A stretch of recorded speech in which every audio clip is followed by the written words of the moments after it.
Hello everyone, welcome to my channel GS Karmayogi. आप सभी लोग कैसे हैं दोस्तों? आई होप कि आप लोग बहुत अच्छे होंगे, स्वस्थ होंगे, मस्त होंगे, अच्छे से तैयारी कर रहे होंगे। ठंडी बहुत बढ़ गई है, ठंडी से बचाव करिए आप सभी लोग और तैयारी में लगे रहिए। कंटिन्यूटी बना के पढ़ाई करते रहिए। ये ना हो कि ठंडी में आप कंबल ओढ़ के तुरंत सो जा रहे हैं अच्छा अच्छा खाना खा के, तो ताकि आपकी पढ़ाई जो है कंटिन्यूटी बनी रहे। आपके यूपी होम गार्ड के जो एग्जाम डेट है कभी भी आ सकती है, कब आ जाएगी कोई पता नहीं है, लेकिन एग्जाम बहुत जल्द होगा। तो हम जो सिलेबस शुरू किए हैं यूपी होम गार्ड का, वो बिल्कुल फ्री है, निःशुल्क है। उसके लिए हम कोई शुल्क नहीं ले रहे हैं। पिछली कई कक्षाएं हमारी यूपी होम गार्ड के लिए हो चुकी हैं। उसमें सबसे पहले यूपी होम गार्ड का जो सिलेबस है उसमें सबसे पहले हमने यूपी स्पेशल शुरू किया है, ताकि जो लोग भी जो कोई भी स्टूडेंट है जो यूपी के किसी भी एग्जाम की तैयारी कर रहा है, यूपी की कई वैकेंसियां लगी हैं लगातार, जैसे कि इस समय लेखपाल की वैकेंसी आ गई। तो जो भी यूपी का पेपर होने वाला है उसमें सब में यूपी स्पेशल पूछा जाएगा। एक सिलेबस निर्धारित किया गया है हर सब्जेक्ट के लिए, हर पेपर के लिए। उसमें लगभग सब पेपर में यूपी स्पेशल पूछा ही जाएगा। तो सबका ध्यान रखते हुए हमने सबसे पहले यूपी होम गार्ड में, यूपी होम गार्ड के सिलेबस में यूपी स्पेशल की शुरुआत की कि हम सबको यूपी स्पेशल फ्री में पढ़ा सकें और सब बच्चों को ज्यादा से ज्यादा लाभ मिले और वो फ्री में फायदा उठाएं। तो ये क्लास जो है यूपी स्पेशल पहले पढ़ा रहे हैं। आप लोग ये मत सोचिए कि यूपी होम गार्ड के लिए ही पढ़ा रहे हैं। ये कक्षाएं जो हमारी चल रही हैं वो उत्तर प्रदेश के किसी भी परीक्षा में आप बैठने जा रहे हैं तो उसमें यूपी स्पेशल पूछा जाएगा। तो ये कक्षाएं आपके लिए बहुत महत्वपूर्ण है। तो आप सभी लोग कक्षा क्लास को मिक्स ना करें, बहुत आराम से क्लास को देखें, 1 से 2 बार देखें और अधिक से अधिक लोगों के पास शेयर करें। जो लोग तैयारी कर रहे हैं, देख रहे हैं, वो लोग तो अपने से कनेक्ट जितने लोग हैं उनके पास भेजें, और जो लोग तैयारी नहीं कर रहे हैं, वीडियो को देख रहे हैं, उनको भी बहुत अच्छे से देखना चाहिए। एंजॉय करिए, देखिए और अपने देश प्रदेश और जिले के बारे में जानकारी, सामान्य जानकारी सबको होनी चाहिए। तो अगर आप देख रहे हैं तो आपको बहुत फायदा मिलने वाला है। और आप सभी लोग यार अपना जो फिंगर है लगा के चैनल को लाइक कर दीजिए, सब्सक्राइब कर दीजिए और अधिक से अधिक लोगों के पास शेयर करिए। यार आप लोग क्यों कंजूसी कर रहे हैं मेरे भाई? मेरे भाई बहना दोनों लोग मिलकर खूब सब्सक्राइब, खूब शेयर करो, ज्यादा से ज्यादा लोगों के पास शेयर करो। यार लोग बढ़ ही नहीं रहे हो आप लोग। और यूपी होमगार्ड की जो लोग परीक्षा की तैयारी कर रहे हो वो लोग अधिक से अधिक फायदा उठाओ। फॉर्म तो भर गया, आप लोग पता नहीं कहां भटक रहे हैं, अभी पता नहीं।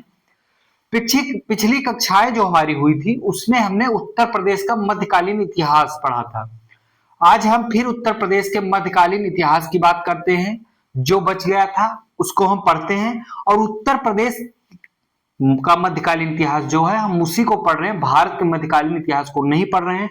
जो घटनाएं उत्तर प्रदेश से संबंधित है हम उसी को पढ़ रहे हैं, ना कि भारत से संबंधित। यानी भारत से तो संबंधित है ही है, लेकिन वो घटनाएं उत्तर प्रदेश में हुई हैं, या कोई निर्माण, स्थापत्य कला का निर्माण हुआ है, या कोई भी कुछ मतलब नाम बदला गया, या किसी जैसे आगरा के ताजमहल का निर्माण किया गया तो वो यूपी में।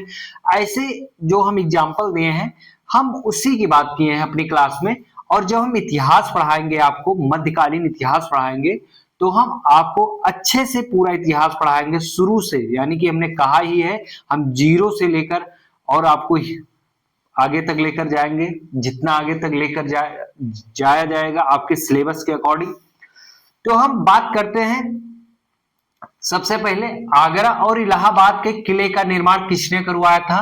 ये आपके पेपर में बहुत बार पूछा गया है दोस्त। भाइयों और बहनों दोनों लोग विशेष ध्यान दीजिएगा। जो शब्द हम यहाँ पे पढ़ाए, जो हम आपको पढ़ा रहे हैं वो आपके एग्जाम में पूछा गया है और पूछा जाएगा। जो आपके एग्जाम में पूछे जाने की ज्यादा संभावना है हम उसी को पढ़ा रहे हैं। तो आप सभी लोग पढ़ लीजिए, मिस मत करिएगा। मैक्सिमम क्वेश्चन आपके यूपी होम गार्ड में हमारे क्लास से ही आएगा। आप सभी लोग देखिएगा, जो लोग क्लास देख रहे हैं देख के जाएंगे, फिर जब एग्जाम देकर वापस होंगे। जो लोग क्लास देखे हैं वो खुशी से बल्ले बल्ले रहेगी उनके। तो आइए हम बात करते हैं, आगरा और इलाहाबाद के किले का निर्माण किसने करवाया था? अकबर ने करवाया था। आगरा का किला जो है, आगरा में एक किला है और इलाहाबाद में जो किला है इसका निर्माण किसने करवाया था? तो अकबर ने करवाया था। पहले इलाहाबाद का नाम, जो इलाहाबाद है वो पहले नाम इलाहाबाद था, अब तो फिर बदल दिया है उत्तर प्रदेश सरकार ने, इसका नाम फिर प्रयागराज कर दिया है। पहले जो है इलाहाबाद का नाम प्रयाग था, प्रयाग नाम था, उसका नाम किसने बदला था? तो सबसे पहले इलाहाबाद नाम किसने किया? इलाहाबाद प्रयाग नाम बदलकर अकबर ने, प्रयाग का नाम बदलकर अकबर ने इलाहाबाद कर दिया था। सॉरी, आगे हम और बात करते हैं। मुगल काल में आगरा जो है शिक्षा का केंद्र था। मुगल काल जब आप पढ़ेंगे तो आगरा के बारे में आप पढ़ेंगे, अच्छे से पढ़ेंगे। आगरा बहुत महत्वपूर्ण केंद्र था आगरा का। आगरा राजधानी भी रहा है मुगल काल का। देखिएगा कि आगरा जो है इतना महत्वपूर्ण है, और खासकर अकबर शाहजहां जो है ये बहुत महत्वपूर्ण है। उनसे आगरा से संबंधित अकबर और शाहजहां बहुत महत्वपूर्ण है आपके टॉपिक में। इन्हीं दोनों लोगों से ज्यादा संभावनाएं हैं कि आपके पेपर में क्वेश्चन आएगा। जो 1 से 2 क्वेश्चन स्थापत्य कला के क्षेत्र में आएंगे आपके, वो अकबर और शाहजहां से ही संबंधित आएंगे। हमें पूरी संभावना है और लगभग यही आएगा ही आपकी यूपी होमगार्ड में। मुगल काल में आगरा शिक्षा का प्रमुख केंद्र था।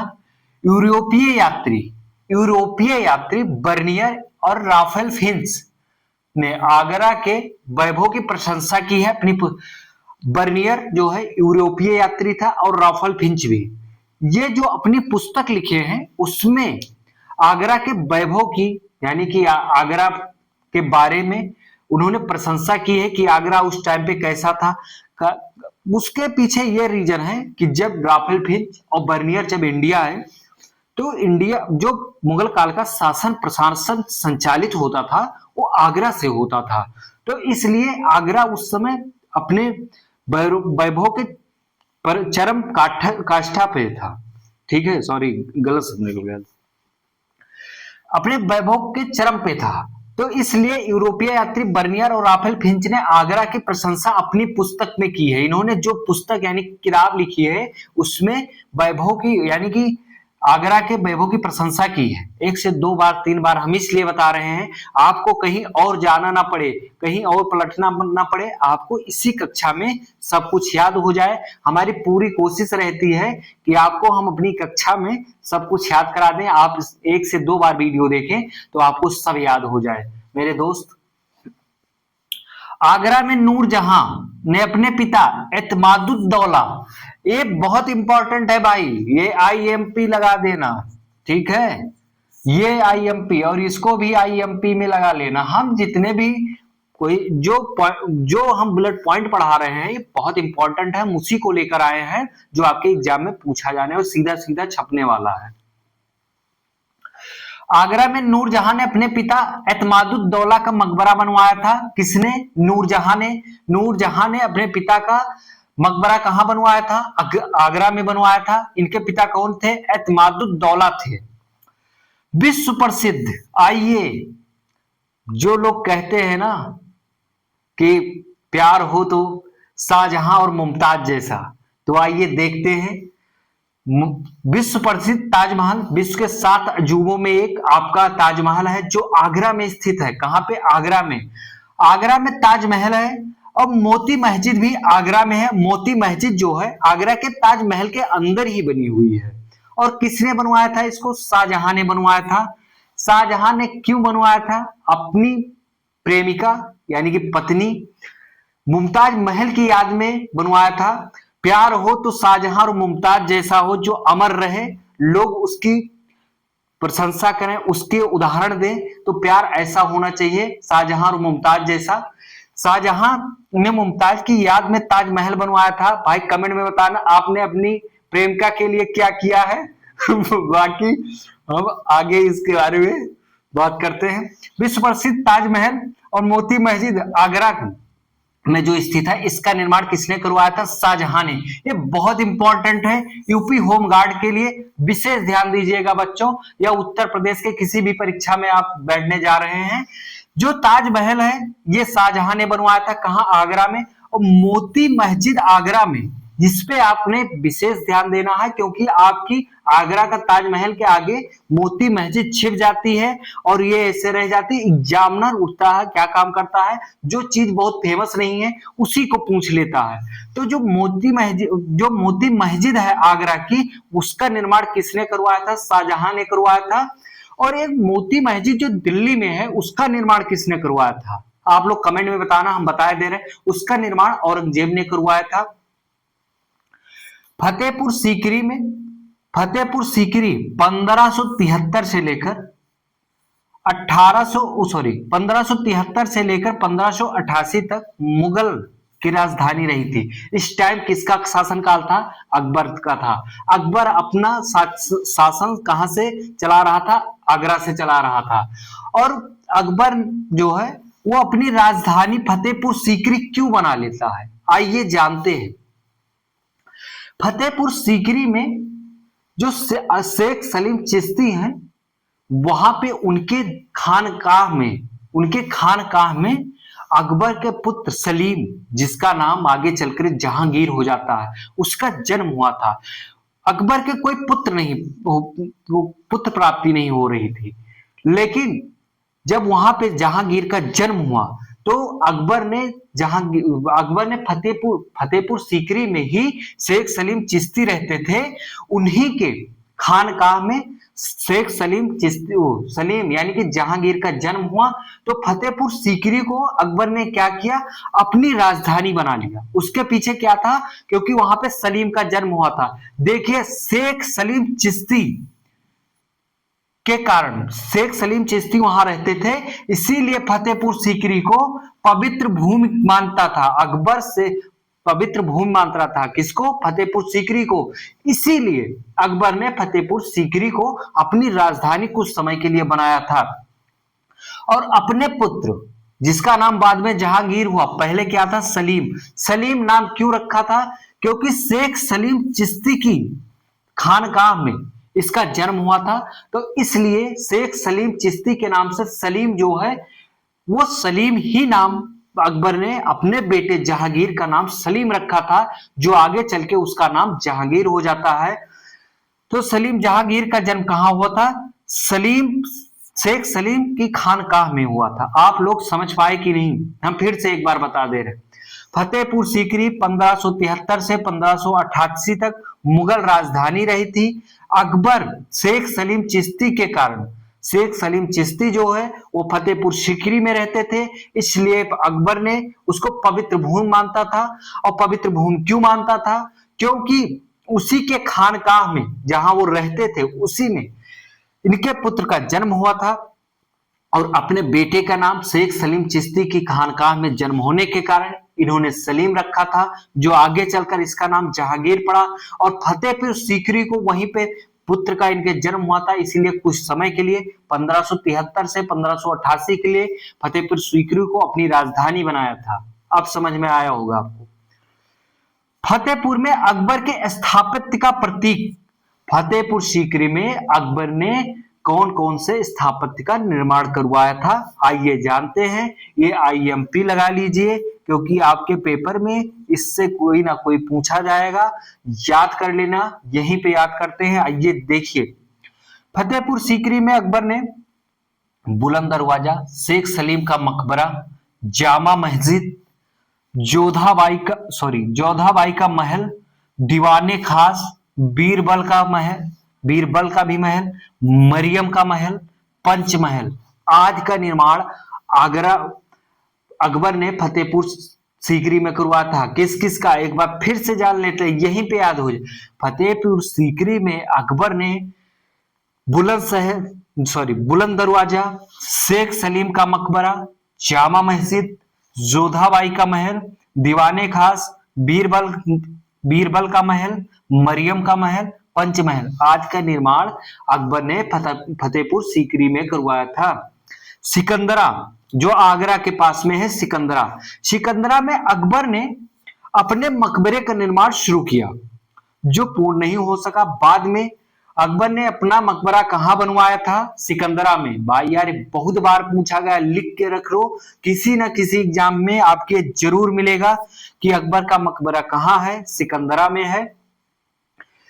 अकबर का मकबरा कहां? सिकंदरा, जो आगरा के निकट है। इन्होंने अपना मकबरा का निर्माण शुरू किया था, लेकिन यह पूर्ण नहीं करवा सका। इसको पूर्ण जहांगीर ने करवाया था 1613 में। और जो ये अकबर का मकबरा जो बना हुआ है, ये किस शैली का पूछा जाएगा? इस्लामिक शैली में तो बना ही था, और किस शैली में, किस शैली का, इसका किस शैली कला का इस पर प्रभाव पड़ा है? तो बौद्ध कला शैली का प्रभाव अकबर के मकबरे पर पड़ा है। अकबर का किला जो बना हुआ है, उसमें बौद्ध कला, जो बौद्ध कला शैली थी, उसका भी प्रभाव किया गया है, जो निर्माण करवाया गया था अकबर के मकबरे का। औरंगजेब और मुराद। औरंगजेब जो है उत्तराधिकार के लिए जो लड़ाई लड़ता है, आइए जानते हैं कौन।